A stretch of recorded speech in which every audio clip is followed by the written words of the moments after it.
जय हिंद, नमस्कार दोस्तों। आज हम लेकर आए हैं फिर से 7th क्लास के जो बचा हुआ टॉपिक था वही।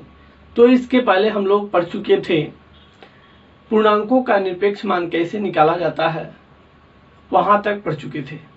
लेकिन आज हम लोग को पढ़ना है उसमें का तीसरा टॉपिक, समान पूर्णांकों को जोड़ना। तो आइए हम लोग शुरू करते हैं। समान पूर्णांकों को कैसे जोड़ते हैं उसको देखते हैं। तो यहाँ पे जो टॉपिक तीसरा नंबर था वो था समान चिन्ह वाले पूर्णांकों को जोड़ना। तो चलिए हम लोग देखते हैं समान चिन्ह वाले पूर्णांक। जैसे यहाँ पे -10, इसको जोड़ना है -7 से। -10 का देखिए यहाँ पे समान चिन्ह है दोनों का, यहाँ पे -7 है, यहाँ पे -10 है, यानी इसमें भी माइनस लगा हुआ है, इसमें भी माइनस लगा हुआ है, यानी चिन्ह समान है। तो हम लोग इसको जोड़ते हैं। तो सबसे पहले दोनों में माइनस लगा हुआ है तो यहाँ पे हम लोग माइनस दे देते हैं। फिर क्या करते हैं, फिर इसका निरपेक्ष मान यानी -10 का निरपेक्ष मान निकालते हैं और फिर जोड़ते हैं। फिर यहाँ पे -7 का निरपेक्ष मान निकालते हैं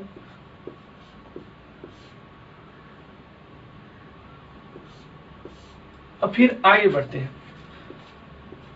तो चिन्ह यहाँ पे जो लगा हुआ है माइनस का वही रहेगा। -10 का निरपेक्ष मान 10 होता है और -7 का निरपेक्ष मान 7 होता है। चिन्ह जो बीच में लगा हुआ है पहले से प्लस का वही रहेगा। यहाँ पे अब हम लोग माइनस का चिन्ह दे देंगे और फिर ये दोनों संख्याओं को जोड़ेंगे तो हम लोग आएगा 17। इसी तरह कितना हो बड़ी संख्या हो, यदि माइनस का चिन्ह लगा हो दोनों संख्याओं में, यानी दोनों पूर्णांकों में माइनस का चिन्ह लगा हुआ हो, तो दोनों पूर्णांक को हम लोग कैसे जोड़ेंगे। तो सबसे पहले इसमें से हम लोग क्या करेंगे, माइनस को बाहर कर देंगे और माइनस को बाहर करने के बाद ये वाला जो माइनस वाला पूर्णांक रहेगा इसका निरपेक्ष मान निकालेंगे। फिर माइनस वाला पूर्णांक का दोनों का निरपेक्ष मान निकाल कर हम लोग जोड़ देते हैं और चिन्ह जो होता है बाहर का वो माइनस का माइनस दे देते हैं। अब चलते हैं प्लस वाले में। यदि दोनों में प्लस हो,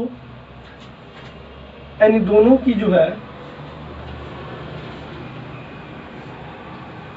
चिन्ह एक समान हो, प्लस वाला हो, तो कैसे जोड़ेंगे।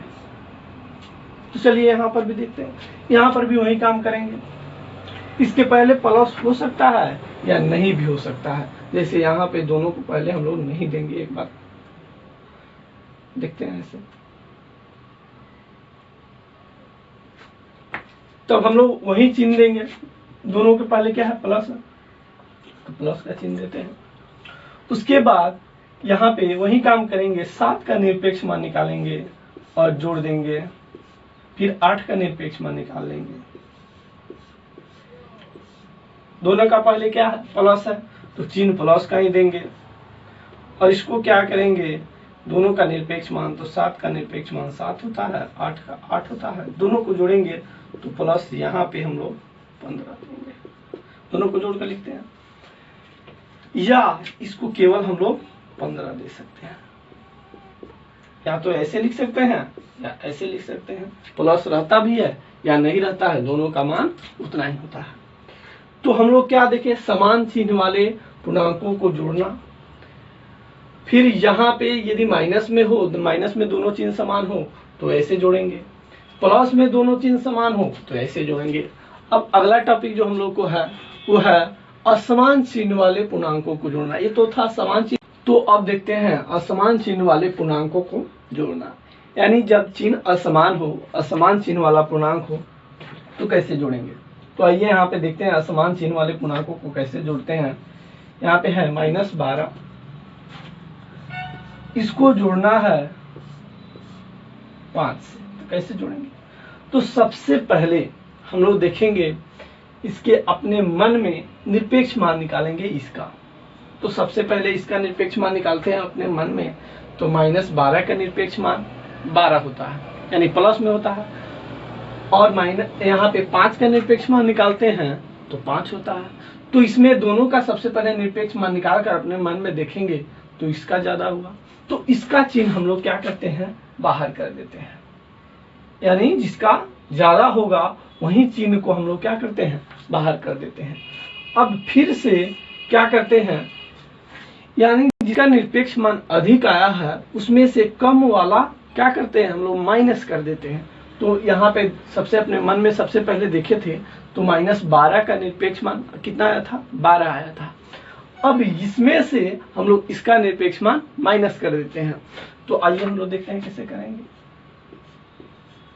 इसका निरपेक्ष मान निकाल कर और -5 का निरपेक्ष मान निकालते हैं यहाँ पे। यानी सबसे पहले हम लोग क्या देखें, यहाँ पे सबसे पहले देखें कि दोनों का निरपेक्ष मान में किसका अधिक आता है। तो -12 का अधिक आता है तो चिन्ह उसका हम लोग दिए। फिर क्या किए कि जिसका निरपेक्ष मान अधिक आता है उसमें से कम वाला का निरपेक्ष मान घटा देते हैं। यानी इसका निरपेक्ष मान -12 का निरपेक्ष मान 12 आता है, इसलिए हम लोग क्या करेंगे, -12 में से 5 का निरपेक्ष मान घटा लेंगे। तो चलिए यहाँ पे देखते हैं। चिन्ह जो है हम लोग का पहले से माइनस का पहले से देंगे। अब 12 होगा इसका निरपेक्ष मान और -5 होगा, तो घटाएंगे, चिन्ह वही रहेगा और इसको घटाएंगे तो 7 होगा। यानी हम लोग असमान चिन्ह, एक तो हुआ हम लोग का 12 माइनस में और दूसरा 5 प्लस में, और इसको हम लोग जोड़े तो वो हम लोग को आया -7। एक बार फिर से समझ लेंगे अच्छे से। यदि असमान चिन्ह वाला पूर्णांक हो तो उसको कैसे जोड़ते हैं। तो सबसे पहले दोनों का अपने मन में निरपेक्ष मान निकालेंगे और देखेंगे किसका ज्यादा आ रहा है। तो निकालेंगे तो 12 का सबसे ज्यादा आएगा, तो उसी का चिन्ह यहाँ पे सबसे पहले दे देते हैं। उसके बाद जिसका बड़ा आया है निरपेक्ष मान उसमें से छोटे वाला का निरपेक्ष मान घटाते हैं। तो बड़ा इसका आया है ना, तो इसमें से 5 को हम लोग 5 का निरपेक्ष मान क्या करेंगे, घटा देंगे, चिन्ह वही रहेगा। इसका निरपेक्ष मान आएगा 12 और 5 का निरपेक्ष मान 5 आता है, तो इसको हम लोग क्या किए, यहाँ पे घटा दिए और यहाँ पे चिन्ह वही रहेगा और इसमें से घटाए तो 7। उसी तरह अब दूसरा देखेंगे। यहाँ पे यदि 12 दे और कहें दूसरी संख्या जो है -19 का निरपेक्ष मान, यानी इसमें जोड़ना है उसको -19 में, यानी ये चिन्ह जो है असमान वाली संख्या है, असमान वाला पूर्णांक है, तो इसको कैसे जोड़ेंगे फिर देखेंगे। तो सबसे पहले दोनों का अपने मन में निरपेक्ष मान निकालते हैं। तो निरपेक्ष मान निकालेंगे तो ये जो 19 है -19, इसका निरपेक्ष मान अधिक होगा तो उसका हम लोग चिन्ह देते हैं। जिसका अधिक होगा निरपेक्ष मान मन में निकालने के बाद उसका चिन्ह देंगे। फिर क्या करेंगे, जिसका अधिक आया निरपेक्ष मान उसमें से जिसका अधिक आया है उसका निरपेक्ष मान में से कम वाला का निरपेक्ष मान घटा देना है।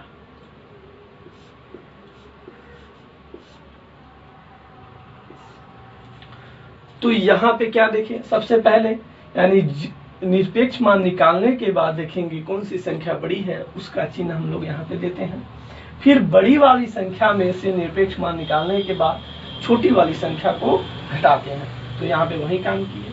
फिर यहाँ पे हम लोग का आया माइनस, यहाँ से हम लोग माइनस यहाँ पे दे दिए। अब दोनों का निरपेक्ष मान निकाल कर देखेंगे। यहाँ पे 19 है, यहाँ पे -12 है। फिर यहाँ पे क्या किए, चिन्ह माइनस का ही होगा और इतना में से घटाएंगे तो 7, यानी ये संख्या हम लोग का आया -7। इस तरह की कोई भी संख्या हो, कितना हो बड़ी संख्या हो, तो सबसे पहले बड़ी चिन्ह का निरपेक्ष मान निकाल देते हैं और उसके बाद निकाल कर घटाते हैं। जो अब पांचवा टॉपिक जो है हम लोग का पूर्णांकों का गुणा। तो देखते हैं हम लोग पूर्णांकों का गुणा। इसमें कुछ चिन्ह को जानना जरूरी होता है, तो चिन्ह को देखते हैं।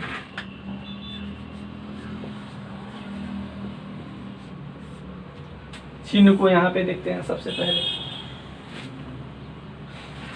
यदि माइनस गुना माइनस दिया हो तो हम लोग का प्लस होता है। यदि प्लस गुना प्लस दिया हो तो हम लोग का प्लस होता है। यदि प्लस गुना माइनस दिया हो तो हम लोग का माइनस होता है, यदि माइनस गुना प्लस दिया हो तो हम लोग का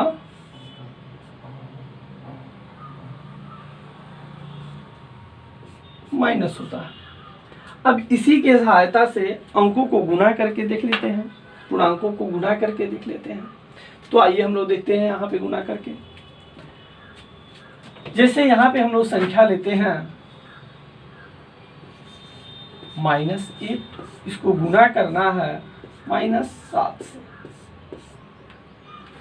अब हम लोग देखेंगे यहाँ पे दोनों में माइनस है, तो यहाँ पे हम लोग क्या करेंगे, प्लस देंगे, और उसके बाद इसका टेबल हम लोग पढ़ेंगे। इतने बार गुना कर देते हैं, इतना आता है 56, यानी ये 56 आ जाएगा। यदि 8 में 7 से गुना करेंगे तो 56 आ जाएगा। लेकिन चिन्ह यहाँ पे देखेंगे प्लस है, तो प्लस गुना में क्या होता है, यदि प्लस यहाँ माइनस और यहाँ पे माइनस हो तो क्या होता है, संख्या प्लस में होता है। तो इसको यहाँ पे ऐसे लिख सकते हैं या ऐसे भी लिख सकते हैं। अब दूसरा देखते हैं, यदि दोनों में प्लस हो तो यहाँ पे जैसे 8 हुआ और यहाँ पे जैसे 5 हुआ, इसके पहले भी प्लस है, इसके पहले भी प्लस है, तो चिन्ह प्लस का ही होगा। तो प्लस हम लोग नहीं देते हैं, यहाँ पे क्या करते हैं, मल्टीप्लाई कर देते हैं, 40 होगा। फिर उसी तरह एक प्लस में है और दूसरा माइनस में हो, तो कैसे हम लोग गुना करते हैं, फिर वही काम करेंगे। यहाँ पे देखेंगे प्लस है, यहाँ पे माइनस है, तो संख्या क्या होगा, माइनस में होगा। और हम लोग क्या करते हैं, गुना कर देते हैं, तो 56। फिर उसी तरह ये है,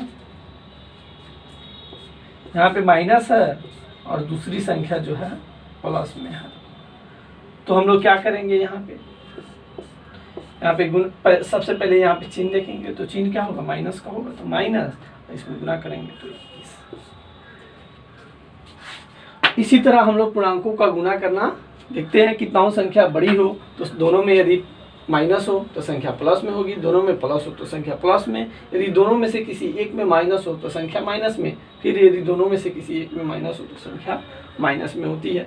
यानी पूर्णांक जो होता है उसको जब हम लोग गुना करते हैं तो वो संख्या हम लोग को माइनस या प्लस में आता है।